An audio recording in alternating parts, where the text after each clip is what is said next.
Hello বন্ধুরা, সবাই কেমন আছো? আশা করি সবাই ভালোই আছো।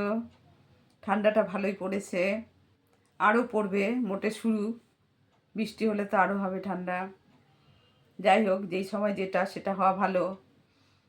তা আমাকে অনেক বয়স্ক মাসিমারা বা মায়েদের বয়সী লোকেরা, মহিলারা বলেন যে ফেসবুকে বা টিভিতে যারা মানে অফিস টফিস করে বা রিটায়ার হয়ে গেছে, অনেকেই বলে যে আমরা তো তোমার ওখানে গিয়ে করার সময় পাই না, বা আমরা ফেসবুকে ইউটিউবে আজকাল সব কিছুই দেখায়, মোটামুটি দেখি।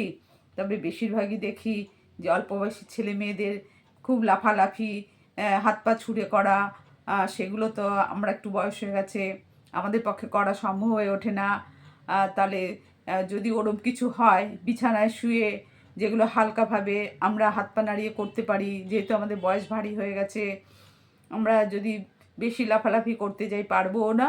আর তাছাড়া আমাদের তো শারীরিক অন্য অন্য সমস্যাও আছে, সেগুলোর উপরও আমাদের আবার চাপ সৃষ্টি হতে পারে, কখন কি হয়ে যায় সে একটা চিন্তাভাবনা আছে।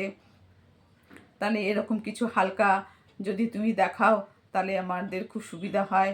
তাহলে আমরা বিছানায় বসে শীতকালে একটু করতে পারি, কেননা শীতে এমনি তো আমরা বয়স্ক মানুষ, তারপরে একসময় চাকরি করতাম, এখন বাড়িতে বসা, সংসারে কাজকর্ম বেশি করতে ভালোও লাগে না, ইচ্ছাও করে না ঠান্ডার মধ্যে। তারপরে যাই হোক, বাড়িতে মোটামুটি চলাফেরা করি, বিশেষ কোনো সংসারিক কাজে প্রয়োজন হয় না যেহেতু বয়স হয়ে গেছে আমাদের। তাহলে যদি কিছু হালকা এক্সারসাইজ তুমি দেখাও যেগুলো শুয়ে বসে করা যায়, তাহলে আমাদের যদি শরীরে কোনো উপকার হয়, তাতে আমাদের খুবই লাভবান হই। তাহলে তুমি একটু যদি দেখিয়ে দাও তাহলে ভালো হয়।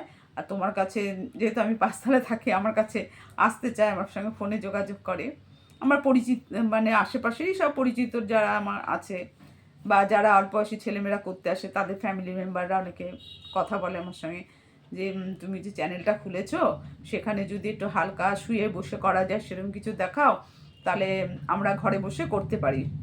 শীতকাল যেহেতু ঘরে বসে করলে তো কোনো অসুবিধা নেই। বাইরে তো এখন বেশি বেরোতে পারছি না সকালে হাঁটাহাঁটি করতে ঠান্ডার জন্য, আর বিকেলেও বেরোলে এত গাড়ি ঠাড়ি চলে, অনেক মানে প্রবলেমের একটা ব্যাপার দেখা দেয়, বাড়ি থেকেও না করে দেয়। তাহলে ঘরে বসে যদি কিছু করতে পারি, সেরকম কিছু দেখালে আমাদের একটু উপকার হয়। তাই আমি ঠিক করেছি সেসব মাসিমাদের জন্য বা আন্টিদের জন্য বা কাকিমাদের জন্য, যাই হোক, তাদের জন্য একটু হালকা কিছু এক্সারসাইজ যেগুলো দেখানো যায়, তাদের শরীরের পক্ষে উপকার হয় এবং তারা একটু ভালোভাবে থাকতে পারে এবং তাদের মনে একটু আনন্দ আসে, এনার্জি আসে। আবার অনেকে বলছে বাচ্চাদের কথা, ঠাকুমারা এসে আমাকে বলছে কি বাচ্চাদের জন্য কিছু দেখো, আমার নাতি নাতনিরা খুব চঞ্চল। আমার ক্লাসে যারা আসে তারা বলে স্কুলে যায় ঠিকঠাকই আছে কিন্তু খুব চঞ্চল, খুব দুষ্টু। আমি বাচ্চারা তো একটু হবেই, চঞ্চলতা তো বাচ্চাদের একটা ধর্ম, তাহলেই তো বাচ্চা অ্যাক্টিভ মনে হবে। বলে না একটু শান্ত যেন হয়, তা আমি বলেছি ঠিক আছে আমি পরে সেরকমটা করবো। আমি একটু মৌখিক বলেও দিয়েছি কী কী করতে হয়, তা আমি সেই বিষয়ে পরে করবো, ইচ্ছা আছে।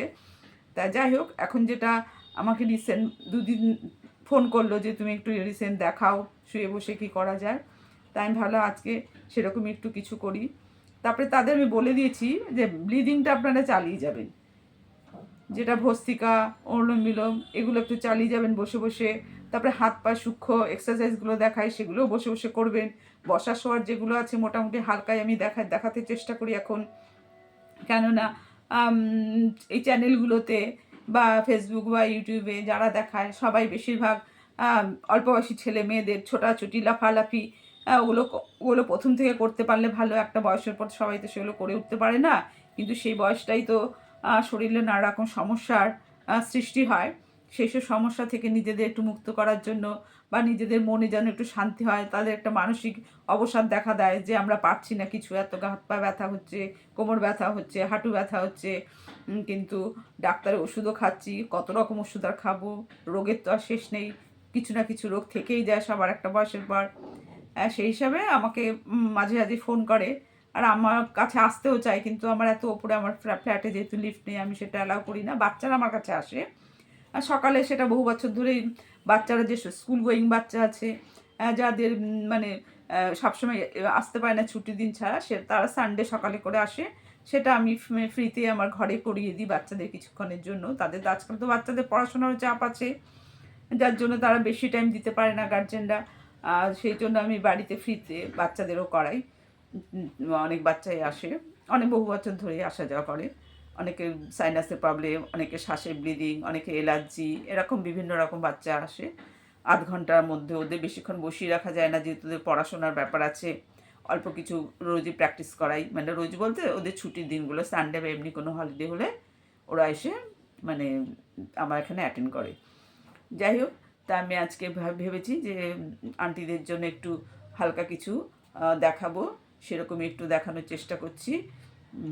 তারপরে তাদের সঙ্গে ফোনেও জানিয়ে দেবো, তারা দেখে নেয় বা কথা বলে ঠিক করে নেব।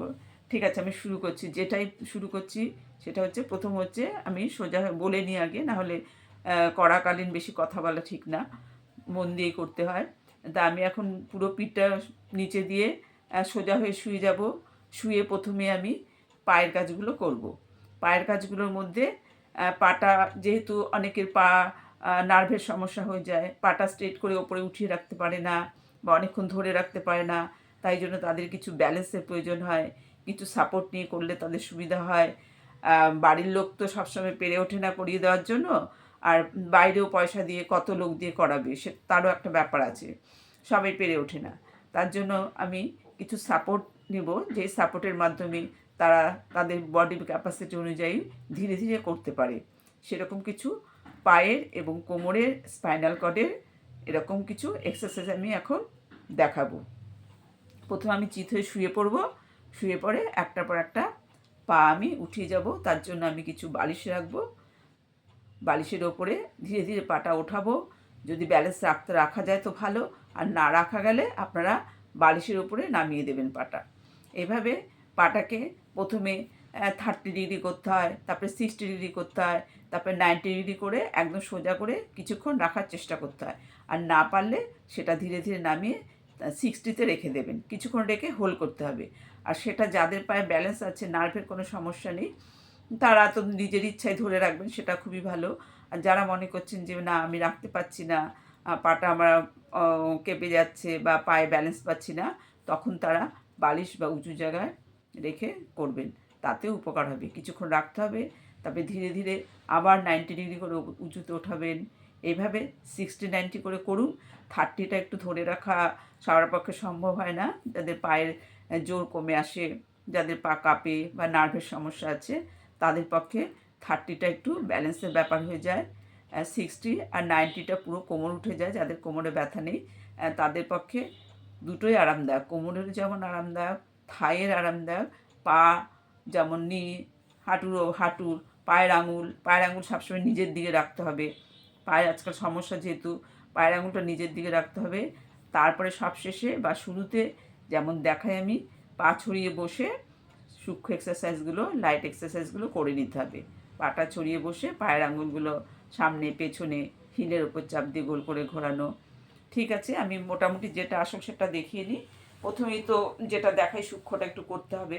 সূক্ষ্মটা করার জন্য প্রথমে পাটা ছড়িয়ে বসবো আমি, হাতটা বডির পাশে থাকবে, পায়ের আঙুলগুলো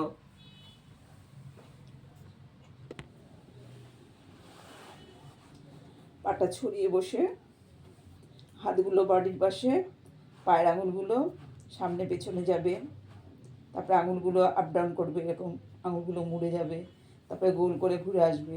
এগুলো প্রত্যেকটা এক্সারসাইজের শুরুতে এবং শেষে করতে হয়, তাহলে শিরায় টান ধরে না। এটা প্রত্যেকটা এক্সারসাইজে শুরুতে এবং শেষে করতে। তারপরে পাগুলো একটু আপ ডাউন করতে হবে, সিঙ্গেল পা করে, তারপরে জোড়া পা করে। এইসব জিনিসগুলো হয়ে যাওয়ার পর আমি শুয়ে পড়ব। পুরো পা ছড়িয়ে দিয়ে সোজা হয়ে, পা পুরো সোজা থাকবে, শুয়ে পড়ব। শুয়ে পড়ে একটা একটা করে পা প্রথমে আমার 30 করে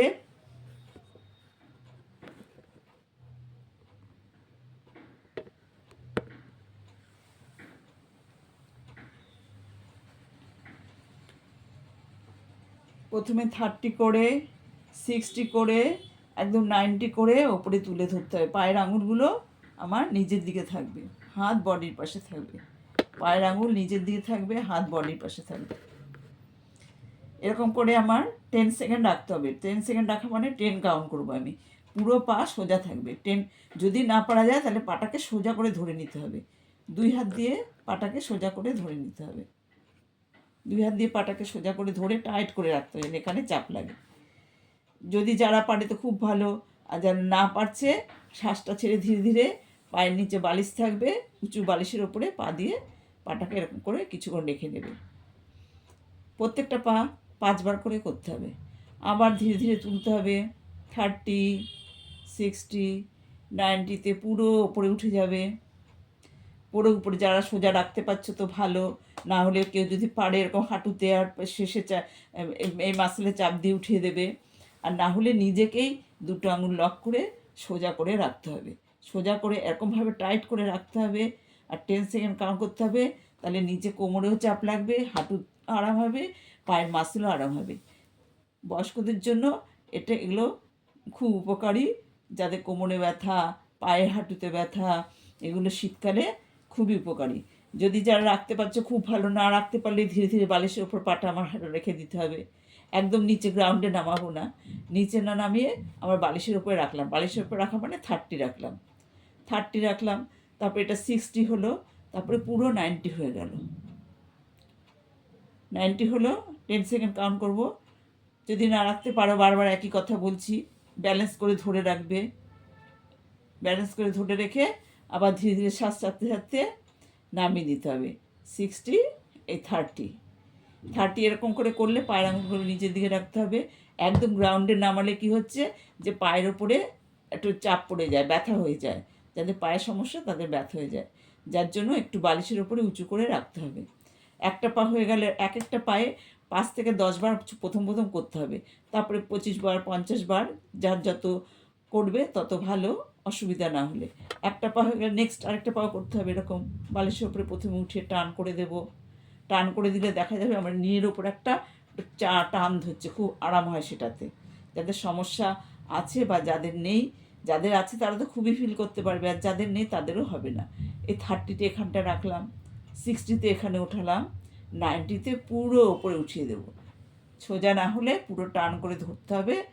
ধরে না হলে 2 হাত দিয়ে লক করে এরকম করে ধরতে হবে। ধরে আমাকে কাউন্ট করতে হবে, 10 সেকেন্ড কাউন্ট করতে হবে। এটাতে কী হচ্ছে, পেছনে কোমরেও হচ্ছে, পায়ে হচ্ছে, এই থাই মাসেলে, পায়ের এখানে এই মাসেলে হচ্ছে, এবং নিতে আরাম হচ্ছে। আর আঙুলগুলো নিজের দিকে থাকবে, এই আঙুলগুলো নিজের দিকে থাকবে।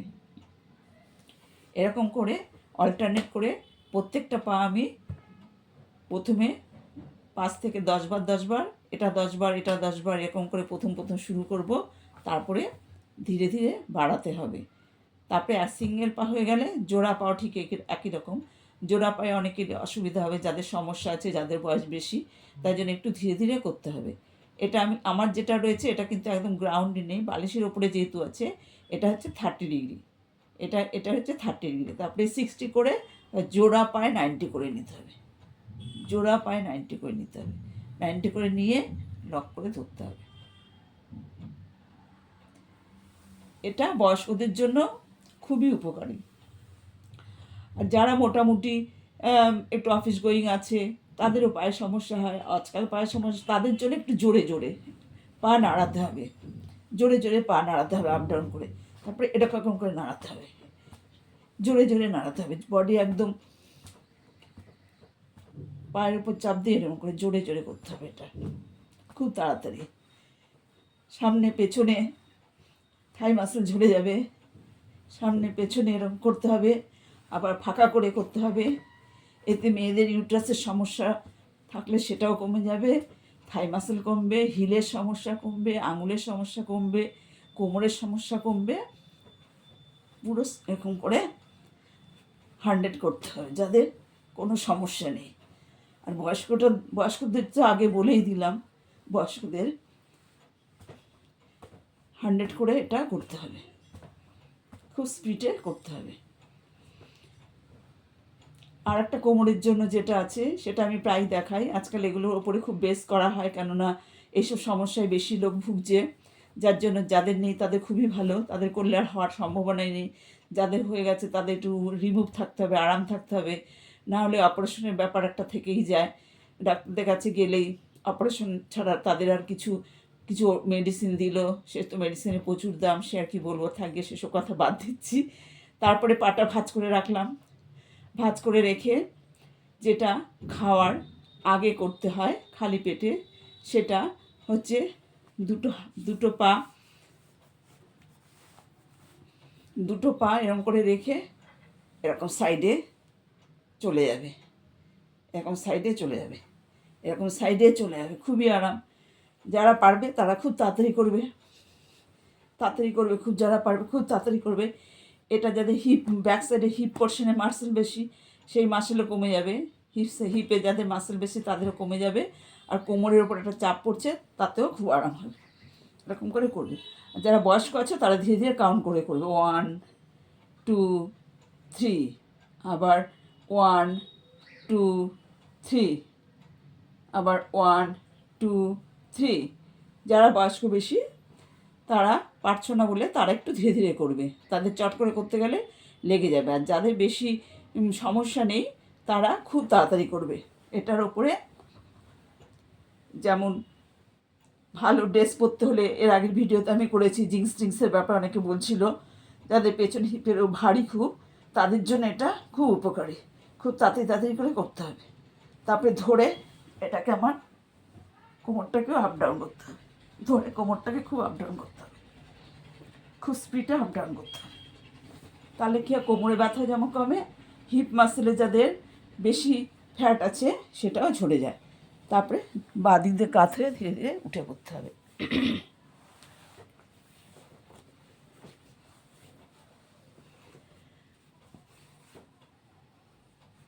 ঠিক আছে বন্ধুরা, একটু কিছু কসরত তো করতে হবে, নিজেকে একটু ঠিকঠাক রাখতে হলে। তাতে বিশেষ কোনো অসুবিধা হয় না, কেননা এটা একদমই ফ্রি হ্যান্ড এক্সারসাইজ। নিজের বডি বুঝে করতে হবে, নিজের শরীর বুঝে করতে হবে। তাতে অপকার কোনো নেই, উপকারই বেশি। একটা কাজের বহু উপকার রয়েছে। যোগা এক্সারসাইজ, প্রাণায়াম, ব্রিদিং, এগুলোই একটা কাজে বহু উপকার রয়েছে। তবে বিশেষ সতর্কীকরণও আছে, সেগুলো ভালো গাইডলাইন মেনে চলতে হয়। যখন তখন দেখলাম করে ফেললাম সেটা ঠিক নয়, একটু বুঝে শুনে করতে হয়। আর একজন লাফাচ্ছে দেখে আমিও লাফাবো, সেটাও ঠিক নয়। নিজের বয়সটাও দেখতে হবে, নিজের শারীরিক ক্যাপাসিটিও দেখতে হবে। সব কিছুর ওপরই নির্ভর করে এগোতে হয়, সবার দেখে সব কিছু হয়ে যায় না। ঠিক আছে, সবারই বুদ্ধি আছে, তাও একটু আধটু না বললে হয় না। বড়দের প্রণাম, ছোটদের ভালোবাসা, সবার ভালো কাটুক, এটা আশা করে ছাড়ছি। পরে আবার দেখা হবে। বাই।